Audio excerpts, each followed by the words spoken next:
एड़ी चोटी का जोर लगा करके हमारे देश का पूरा हिंदू समाज जहर उगल रहा है बेलगाम घोड़ों की तरह से। वो सड़क की अनैतिकता पर दौड़ रहा है, धर्म को अधर्म कह रहा है, भिक्षुओं को गालियां दे रहा है। वो रामदेव जो एक बहुत बड़ा व्यापारी है वो उपदेश दे रहा है, जिनको ये पता नहीं कि योग की परिभाषा क्या है। मैं यहाँ ये बताना चाहता हूँ कि जो लोग भी इस भारत की धरती पर हिंदू गणराज्य स्थापित करना चाहते हैं, मैं आपके मीडिया के माध्यम से कह रहा हूं, उनके बाप के फरिश्ते भी इस देश की धरती पर हिंदू गणराज्य स्थापित नहीं कर सकते। क्योंकि जब ये देश आजाद हुआ, अंग्रेजों से जब एग्रीमेंट हुआ, तब डेमोक्रेसी के आधार पर यह देश आजाद हुआ, लोकतंत्र के आधार पर यह देश आजाद हुआ, धर्मनिरपेक्षता के आधार पर यह हुआ। मैं पूरे देश के लोगों से यह जानना चाहता हूं, क्या वेदों में कहीं हिंदू शब्द है? क्या पुराणों में कहीं हिंदू शब्द है? कहीं गीता में कहीं हिंदू शब्द है? रामायण में कहीं हिंदू शब्द है? उपनिषद में कहीं हिंदू शब्द है? किसी भी एक जगह कोई भी इस देश का मनीषी, ब्राह्मण, इस देश का नेता, इस देश का कोई भी उच्च कोटि का आचार, शंकराचार्य ये बताए हिंदू शब्द आया कहां से? What is the means of Hindu? What is the difference? यानी हिंदूज एंड अदर कम्युनिटीज जो है, मैं ये बताना चाहता हूं, केवल डॉक्टर अंबेडकर के संविधान को ये सीधा सीधा नहीं बदल सकते, क्योंकि उस समय इनके पास कोई अंबेडकर नहीं था जो भारतीय संविधान की रचना करता। इस समय भी इनके पास कोई ऐसा मनीषी नहीं है जो संविधान को बदल दे। इसलिए ये राम मंदिर जो है, ये राम मंदिर के माध्यम से हिंदू गणराज्य लाने की कोशिश कर रहे हैं, लेकिन ये भूल गए जब 60 वर्ष की कांग्रेस सड़क पर आ सकती है तो इनके फरिश्तों को भी सड़क पर भीख मांगने से कोई रोक नहीं पाएगा।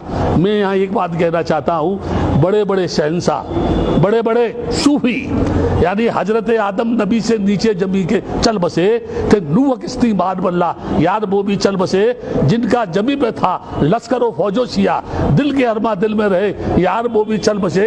आज हम उनके चलने का करते हैं भैया, लोग कल हमसे कहेंगे यार वो भी चल बसे।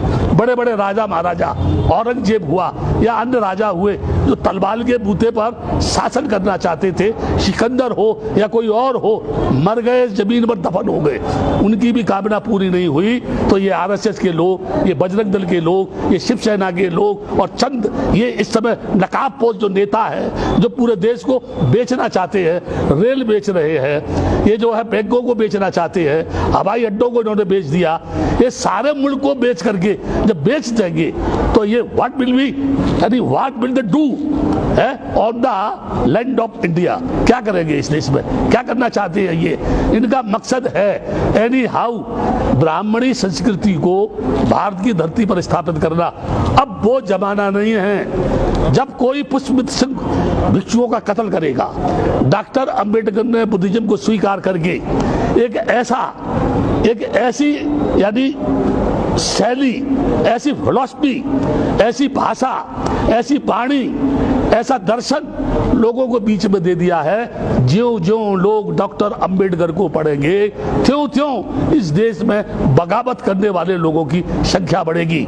सच को कहना अगर देशद्रोही की श्रेणी में आता है, ब्राह्मणवाद की सच बात कहना अगर देशद्रोही की श्रेणी में आता है, तो मैं देश के लोगों से कहूंगा, मुझे किसी भी चौराहे पर खड़ा करके फांसी लगा दो, मुझे कोई आपत्ति नहीं है, लेकिन मेरे मरने के बाद भी मेरे जिस्म का एक एक कण ये बोलेगा ये बुद्ध भूमि है, ये बुद्ध भूमि है, ये बुद्ध भूमि है, ये राम जन्म भूमि नहीं है। अगर कोई ये कहता है कि राम जन्म भूमि है तो मुझे बताए राम का जन्म कैसे हुआ?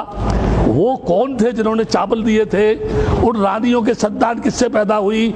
मुझे लोग ये बताएं, क्या गोबर से गोरखनाथ होते हैं? क्या मकड़ी के पेट से मकरध्वज होते हैं? क्या यहाँ यानी घास से आदमी पैदा होता है? अगर पहले होता था तो इस सदी में कहीं ना कहीं तो गोबर से कोई बच्चा पैदा होना चाहिए, कहीं ना कहीं मकड़ी के पेट में से तो कोई पैदा होना चाहिए। ये झूठे, ये बेईमान, ये बदमाश, ये गुंडे, ये लफंगे इस देश की नैतिकता का तहस नहस करके फिर से इस देश को गुलाम बनाने की ओर ले जाना चाहते हैं, जो कभी भी संभव नहीं है, कभी भी इनकी भावना पूरी नहीं होगी।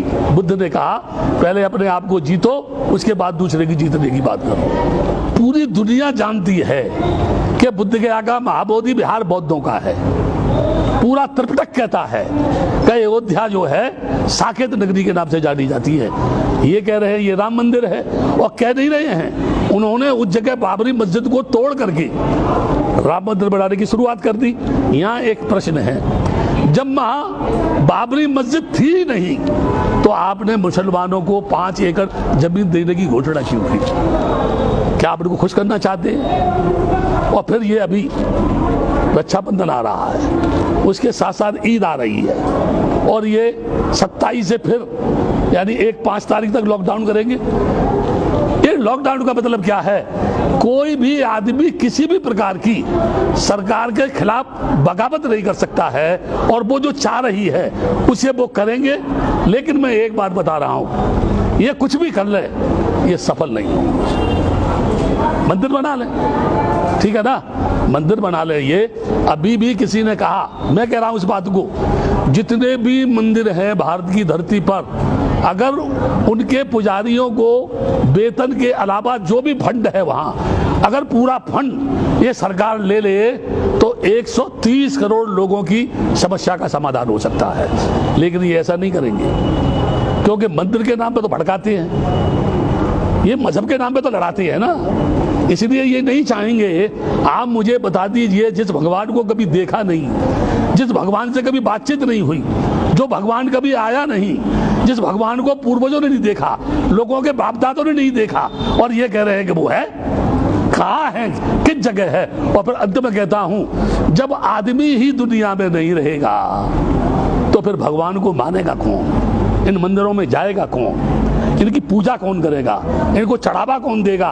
तो आवश्यकता मंदिर बनाने की नहीं, आवश्यकता आदमी के जीवन को बनाने की है, आदमी के जीवन को सुखी बनाने की है, लोगों को अच्छी शिक्षा देने की है, लोगों को अच्छी टेक्निकल एजुकेशन देने की है, लोगों की बेरोजगारी की समस्या हल करने की है, लोगों को नौकरी देने की है, नारी को पढ़ाने की, आगे बढ़ाने की है, उसकी नैतिक यानी शिक्षा के माध्यम से उसके चरित्र का निर्माण करने की है।